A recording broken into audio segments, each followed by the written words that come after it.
भागलपुर के बाबूपुर गांव में मुख्यमंत्री की प्रस्तावित प्रगति यात्रा से पहले गंगा किनारे तक ईंट सोलिंग सड़क का निर्माण कराया गया था। इसके लिए गाड़ी पार्किंग हेतु कुछ किसानों की भूमि का अधिग्रहण किया गया था, जिससे उसकी फसल बर्बाद हो गई और उस समय अंचलाधिकारी और प्रखंड विकास पदाधिकारी ने किसानों को मुआवजे का आश्वासन दिया था। हालांकि किसी कारणवश मुख्यमंत्री का दौरा रद्द हो गया। इसके बाद सोमवार को कुछ लोग सड़क पर बिछाई गई ईंटों को हटाने लगे। यह देख गाँव के कुछ युवाओं ने विरोध जताया और ईंट ले जाने से मना कर दिया। इस पर स्थानीय जनप्रतिनिधियों ने तर्क दिया कि सड़क निर्माण के लिए जरूरी एनओसी नहीं लिया गया था, इसलिए ईंट हटाई जा रही है। गांव के युवाओं और किसानों ने सवाल उठाया कि जब एनओसी ही नहीं मिला था तो सड़क क्यों बनाई गई। किसानों ने प्रशासन से मुआवजे की मांग दोहराई है। वहीं इस विवाद से गांव में तनाव का माहौल बन गया है और लोग अब प्रशासन से जवाब की उम्मीद कर रहे हैं।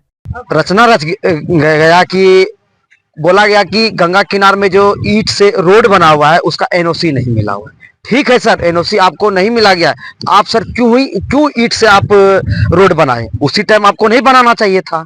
जब ईंट बिछ गया सर, तो अभी क्या बोला कि सीओ साहब के आदेश से, सबसे पहले बोला क्या कि जिला परिषद का आदेश है क्या कि इसको वो बोला है कि उखाड़ के ले जाने के लिए। फिर हम लोग उसको कॉल किए जयप्रकाश बाबू को, तो उनका आदेश हुआ कि हम कोई आदेश नहीं दिए हैं ईंट उखाड़ने का। तो मेरा कहने जब एनओसी आपको नहीं मिला था तो आपको नई ईंट बिछाना चाहिए। ये बात थोड़ा ना सीएम साहब बोले थे कि एनओसी नहीं मिलने के बाद भी आप रोड बना दीजिए।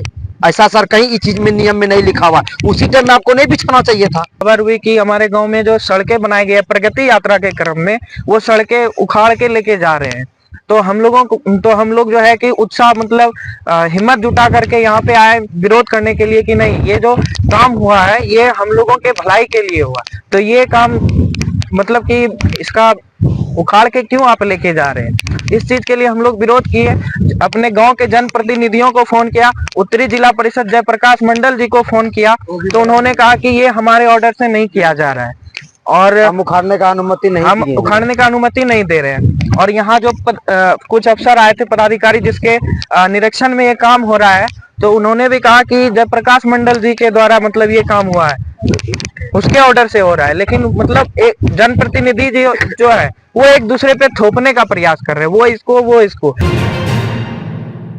भागलपुर के 0 माइल स्थित ज्योति विहार चौक के पास बिहार झारखंड क्षेत्र का तनिष्क इंटरप्राइजेज ब्रांच का भव्य उद्घाटन किया गया। इस अवसर पर मुख्य अतिथि के तौर पर संस्थापक कुमार प्रतीक की माताजी ने फीता काटकर उद्घाटन की शुरुआत की। उद्घाटन समारोह में संस्थापक के परिवार के सदस्यों के साथ साथ एशियन पेंट के अधिकारियों की भी उपस्थिति रही, जिन्होंने इस आयोजन में अपना समर्थन जताया। संस्थापक कुमार प्रतीक ने बताया कि इस दुकान में घर को संवारने और निखारने के लिए आवश्यक हर सामान उपलब्ध है। यहाँ किचन, डाइनिंग हॉल, बेडरूम और लिविंग रूम सहित घर के हर हिस्से को सजाने के लिए सभी प्रकार के उत्पाद एक ही छत के नीचे मिलते हैं। उद्घाटन के बाद ग्राहकों की भीड़ यहां देखी गई। इस नई सुविधा से स्थानीय लोग आसानी से अपने घरों के लिए मनचाहा सामान खरीद सकेंगे। काफ़ी अच्छा लगा। होम डेकोर के लिए सारा फैसिलिटीज अवेलेबल है यहाँ पे। खास के भागलपुर जैसे स्मार्ट सिटी में इस तरह का फैसिलिटीज होना बहुत ज़रूरी था। यहाँ एक ही छत के नीचे सारा कुछ अवेलेबल है। होम डेकोर के लिए आप अपने शौक से जो भी करते हैं सारा यहाँ अवेलेबल हो जाएगा। पहले यही चीज़ के लिए बाहर जाना पड़ता था। हाँ, पहले इन सब चीज़ों के लिए बाहर जाना पड़ता था, और अब जो है सो बिहार झारखंड का ये पहला इतना बड़ा शोरूम खुला है एशियन पेंट्स का, जहाँ सारा कुछ अवेलेबल है। तो आप यहाँ आए तो कैसा फील? अच्छा लगा, काफ़ी अच्छा लगा। यहाँ पे डेकोर्स के सारे सामान अवेलेबल हैं, कर्टेन्स अवेलेबल हैं, बाथ फिटिंग अवेलेबल है, मॉड्यूलर किचन अवेलेबल है। ये सब चीज़ काफ़ी नया है इस जगह के लिए और बहुत बड़ी चीज़ है जो यहाँ पे खुली है। शोरूम बहुत अच्छा है। ये बिहार झारखंड में पहला कॉन्सेप्ट है ये इस लेवल का। यहाँ का मॉड्यूलर किचन जो है, जो भी ऐसा है कि इस लेवल पे हम लोगों को पहले कभी यहाँ पे तो नहीं मिला था कि एक जगह सारा कलेक्शन मिल जाए कि घर का जो भी आपको करना है सारा डेकोरेशन का एक जगह है, सारा कुछ लिविंग एरिया का भी डेकोरेशन जो भी चीज़ है। ऐसा है कि हम लोग को बाहर जाना पड़ता था कोलकाता या ऐसा कुछ, तो वो सब यहाँ मिल रहा है। यहाँ पे सारी चीज़ों का आइडिया है, सारा कुछ अवेलेबल है एक ही प्लेटफॉर्म पे, तो बहुत अच्छी बात है। ये चीज आगे के लिए भी अच्छा है, सबको डेकोरेशन के लिए अच्छा रहेगा। ये हमारा Asian paint beautiful homes boutique है, जो कि बिहार झारखंड का पहला शोरूम है। एंड इसमें आप लोग आए, आप लोगों का बहुत बहुत धन्यवाद। हमारे यहाँ आप मकान बनाने के बाद हमारे यहाँ जो भी चीज़ें होती हैं, जो भी रोज़मर्रा की चीज़ें हैं, जैसे सोफ़ाज़ हैं, फर्नीचर्स हैं, फिटेड फर्नीचर्स हैं, modular kitchen, bathrooms, UPVC system, aluminium, wallpapers, आज के आधुनिक टेक्सचर्स, सारी चीज़ें हमारे पास अवेलेबल हैं। बेडिंग्स, हमारा रग्स है, और हमारे पास कर्टेन्स है, सारी चीज़ें हैं हमारे पास, रोलर ब्लाइंड्स, आपके घर को सुख सुविधा से लैस करने के लिए हमारे पास सारी चीज़ें हैं, जिससे कि आपका घर अच्छा, सुंदर और बेहतरीन लगेगा। तो लोगों से अपील है कि मेरे पास आएँ, शोरूम को देखें, चीज़ों को समझें। बाकी आपके लिए अलग से डिस्काउंट्स अवेलेबल हैं, आप देखें, इनको समझें। हमारे पास आप अगर देखेंगे कि जैसे एशियन पेंट पहले सिर्फ पेंट्स में डील करती थी, हमारे पास एशियन पेंट्स के फर्नीचर्स हैं, मॉड्यूलर किचन है, बाथरूम्स हैं, फिटिंग्स हैं, सारी चीज़ें हैं। फर्नीचर्स में आप अगर देखेंगे तो छोटे छोटे फर्नीचर से फिटेड फर्नीचर होते हैं जो कि मार्केट में आपको बहुत महंगे दामों में मिलता है, वो हमारे पास बहुत कम दामों से अवेलेबल स्टार्ट हो जाता है। फिर हमारे पास रोलर ब्लाइंड्स हैं, मतलब बहुत अच्छी चीज़ें हैं। आप अगर एक एक करके चीज़ों को देखेंगे, थोड़ा एक्सप्लोर करेंगे, तो आपको समझ में आएगा कि चीज़ें हैं। आप आएँ, एक बार इनको देखें। प्राइस की अगर कंपैरिजन करें मार्केट और आपके शोरूम में, तो फिर मार्केट से हम लोग अभी तक क्लेम कर रहे हैं कि 20 to 30% हम लोग मार्जिन कम रखने की कोशिश किए हैं हम लोग। बाकी कुछ चीज़ें डिपेंड करती हैं कि हमारा कैपिंग कितना है। अभी जैसे जितने लार्ज कैपिंग के कस्टमर होंगे, वाजिब सी बात है, हमें जहाँ तक हो पाएगा हम वो पॉसिबिलिटीज़ देंगे। प्रोजेक्ट एंड सारी चीज़ें हैं हमारे पास, सभी तरह के ऑप्शंस अवेलेबल हैं, ताकि किसी भी कस्टमर को ये ना लगे कि उनसे पैसा ज़्यादा लिया जा रहा है या किसी तरह की दिक्कत हो रही है उन्हें। सभी के लिए डिस्काउंट्स ऑफर सारी चीज़ें अवेलेबल हैं। अभी इनॉग्रेशन ऑफर में भी हमारे पास बहुत अच्छे अच्छे डील्स अवेलेबल हैं, तो एक बार आए हमारे पास। स्वास्थ्य सेवा की दुनिया में भागलपुर का पुराना और जाना पहचाना नाम है सुशीला हॉस्पिटल। सुशीला हॉस्पिटल एक मल्टी स्पेशलिटी और भागलपुर का एकमात्र डायबिटीज का super speciality health care centre है, जो 24 आवर्स इमरजेंसी और आईसीयू विथ वेंटिलेटर के साथ उपलब्ध है। डॉक्टर अंजना प्रकाश के नेतृत्व में यहाँ अत्याधुनिक सुविधाओं वाला गायनी डिपार्टमेंट भी है। सुशीला हॉस्पिटल में खुद का ब्लड बैंक और पैथोलॉजी की सुविधा है। सुशीला हॉस्पिटल कम कीमत पर स्वास्थ्य सेवा प्रदान करने के प्रति प्रतिबद्ध है। हमारा पता है लाजपत पार्क की दक्षिण, मसाकचक, भागलपुर, बिहार।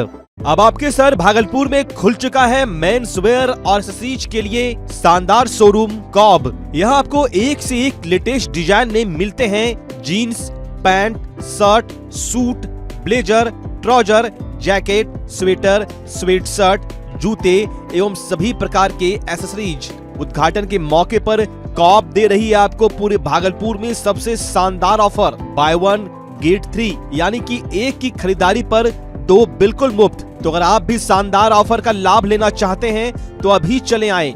हमारा पता है DN Singh road, Khalifabagh, Kharmanchak, near Hariom Lakshmi Narayan jewellers, Bhagalpur.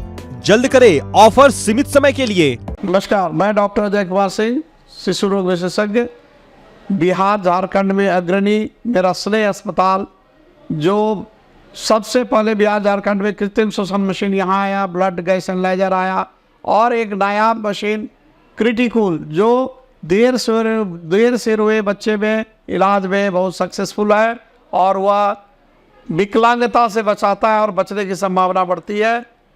वो मशीन जो देर से रोया बच्चा है उसमें 3 डिग्री कम टेम्परेचर पर रखा जाता है और 3 दिन के लिए रखा जाता है, लेकिन वो 6 घंटे के अंदर उसको उसमें रखना पड़ता है। तो आप इसका लाभ उठाएं। और दूसरी बात, जो आयुष्मान योजना है उसके तहत 5 लाख का चिकित्सा आप अपने नवजात के लिए, बच्चों के लिए आप यहाँ उपलब्ध है, उसको ले सकते हैं। ध्यान रहे कि 5 साल के कम के उम्र में के बच्चों को आयुष्मान कार्ड की अलग से ज़रूरत नहीं है। यदि आपके माता पिता का नाम है तो वो इसमें लाभुक हो सकता है और आप इसका लाभ उठा सकते हैं। धन्यवाद।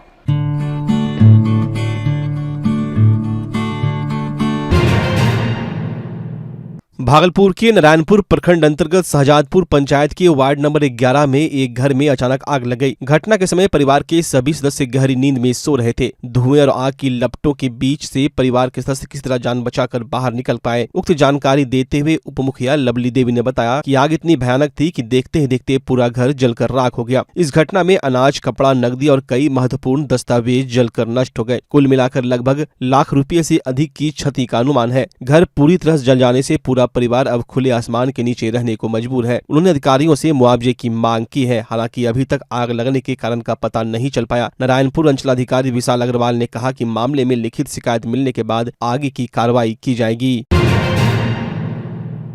नौगछिया पुलिस जिला के जहांगीरपुर वैसी में भीषण कटाव होने से लोगों में भय का माहौल देखा जा रहा है। जिस जगह पर कटाव हो रहा है उस जगह पर तकरीबन 3 करोड़ रुपए खर्च कर 2 साल पहले कटाव रोधी कार्य कराया गया था। इसके बावजूद भी कटाव होने से ग्रामीण आक्रोशित है। जिला प्रशासन द्वारा यदि जल्द से जल्द कटाव स्थल पर कटाव रोधी कार्य नहीं होता तो बांध का बड़ा हिस्सा कटकर कोसी में समा जाएगा, जिससे कि दर्जनों घर कोसी में विलीन होने की संभावना है।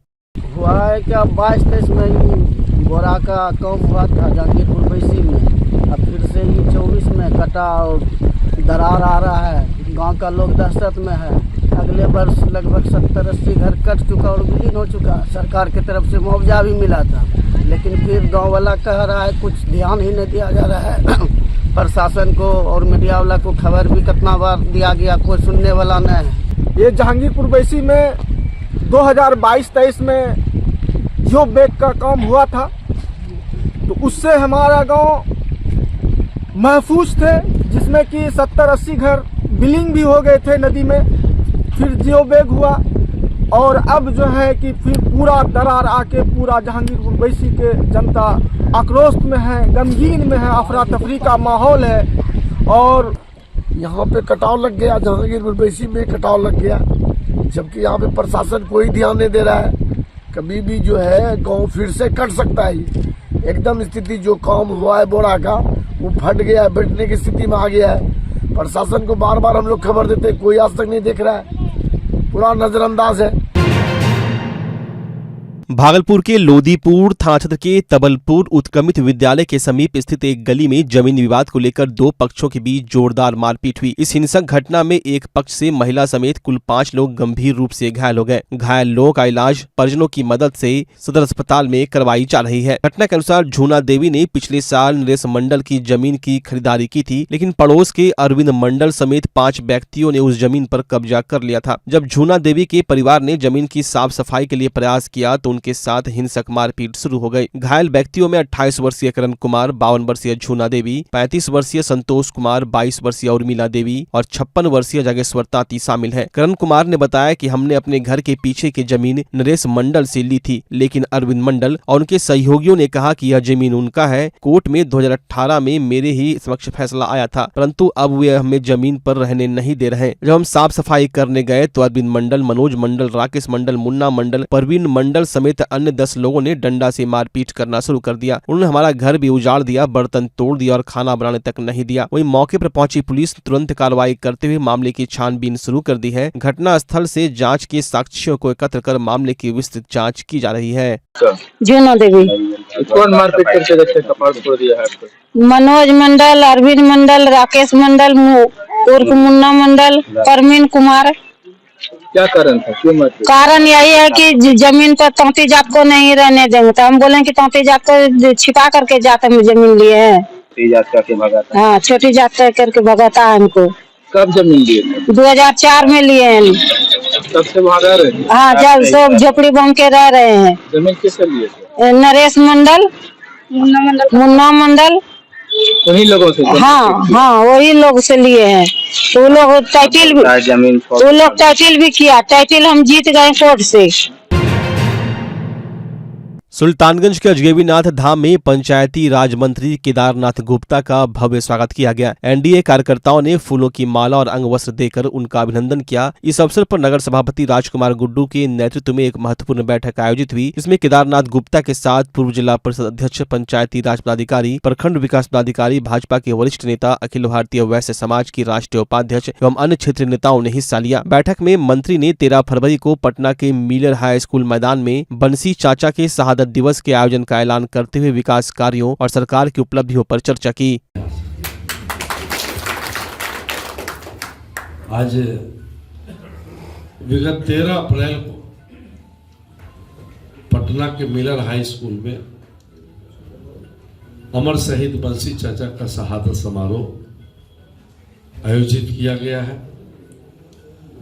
यह बात सत्य है कि शहीदों की कोई जात नहीं,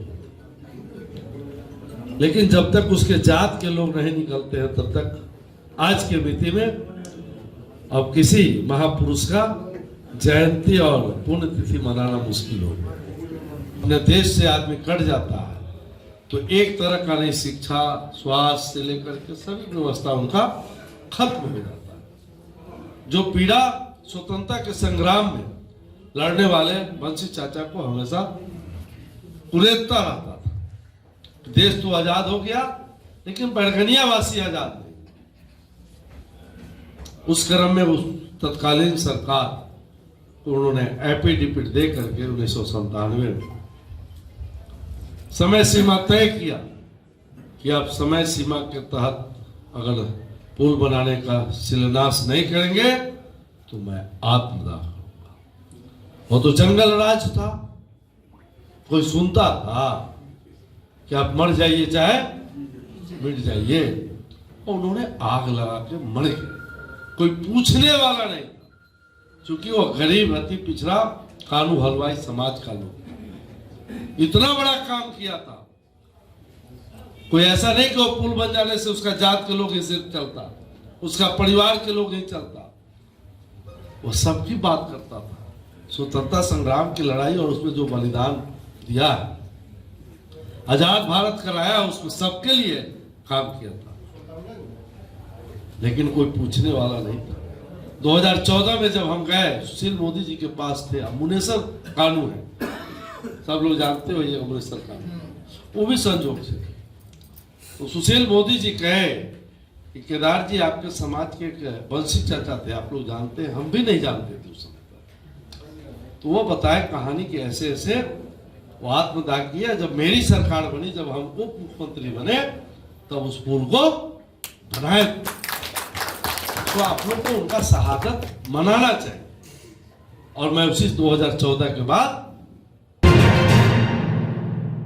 भागलपुर के सुल्तानगंज प्रखंड के मजदी पंचायत की राजगंगापुर गांव में 8 फरवरी से श्री 108 विष्णु यज्ञ का आयोजन होने जा रहा है। राजगंगापुर के महंत श्रीकांत यादव एवं स्थानीय भक्तों ने यज्ञ स्थल को सजा कर तैयार कर लिया है। महंत श्रीकांत यादव ने बताया कि 8 फरवरी को सुबह 8 बजे यज्ञ स्थल से भव्य कलश शोभा यात्रा निकाली जाएगी। इस शोभा यात्रा में भक्त अजगैबीनाथ धाम तक पैदल चलकर गंगा स्नान पूजा पाठ कर गंगा जल लेकर यज्ञ स्थल पहुंचेंगे। वहां दोपहर 3 बजे थाना अध्यक्ष विवेक कुमार जायसवाल, सीओ रवि कुमार, बीडीओ संजीव कुमार, मजदी पंचायत मुखिया, सरपंच, उप सरपंच एवं वार्ड सदस्यों द्वारा फीता काटकर विष्णु यज्ञ का उद्घाटन किया जाएगा। वहीं इस भक्तिपूर्ण आयोजन से स्थानीय जनमानस में उत्साह की लहर दौड़ गई है।